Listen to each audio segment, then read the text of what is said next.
కలువరి కీర్తనల పుస్తకం 23వ అధ్యాయంలో ఎలా ఉంటుంది అంటే, జాగ్రత్తగా వినండి, ఇది మీ బైబిల్లో ఉంటుందో లేదో తెలియదు కానీ కలువరి కీర్తనల పుస్తకంలో ఇలా ఉంటుంది.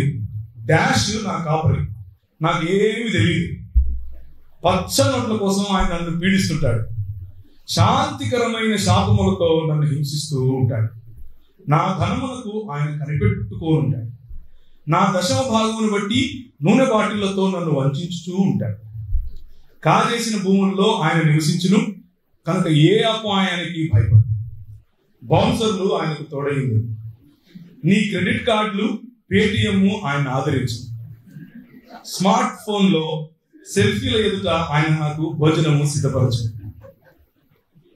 ఎపిసోడ్ స్పాన్సర్షిప్ తో నా తల ముంచి ఉన్నావు, నా జేబు ఖాళీ అయి ఉన్నది.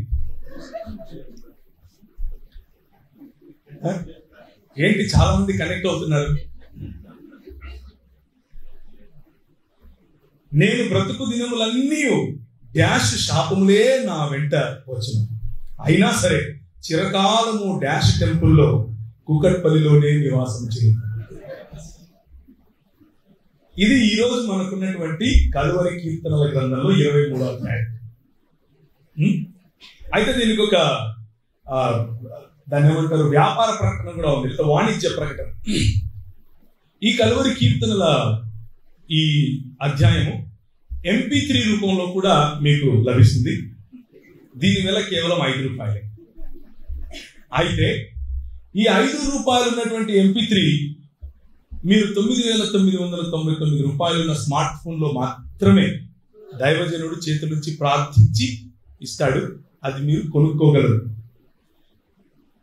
మా టెంపుల్లో ఉన్న ప్రత్యేకమైన స్టాల్లో మాత్రమే దొరుకుతుంది.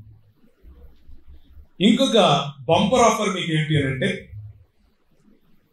ఆ స్మార్ట్ ఫోన్ లో ప్రత్యేకంగా ప్రార్థించినటువంటి చెవులలో పెట్టుకోవడానికి కొన్ని ఇయర్ ఫోన్స్ ఇస్తాడు. ఆ ఇయర్ ఫోన్స్ మీకు ఇచ్చేటప్పుడు 50% డిస్కౌంట్ సెల్ఫీకి కూడా ఉంటుంది. సెల్ఫీకి 50% డిస్కౌంట్. కేవలం ₹10,000 మీరు మా ప్రోగ్రామ్కి ఇస్తే చాలు, 50% డిస్కౌంట్ తో మీకు ఫోటో కూడా ఇస్తాం. ఇది మిషనరీ కాదు, ఇది మిషనరీ కాదు. పొరపాటున అలాంటిది మిషనరీ అని అనుకుండేది.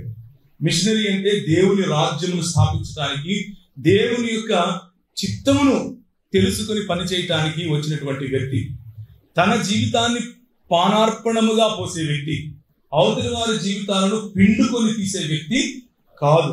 దేవుని ప్రజలను నిర్మించడానికి వచ్చినటువంటి వ్యక్తి, దేవుని యొక్క ప్రజల స్థితిగతులలో పాలిభాగస్తుడై ఉండి వారి జీవితాలలో పెట్టుబడి పెట్టేటటువంటి వ్యక్తి.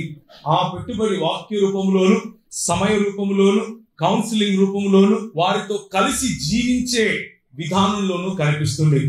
న్యాయాచరణను, కనికరమును ప్రేమిస్తూ దీన మనస్సును కలిగి జీవించే జీవితం మిషనరీల వ్యక్తిగత జీవితం.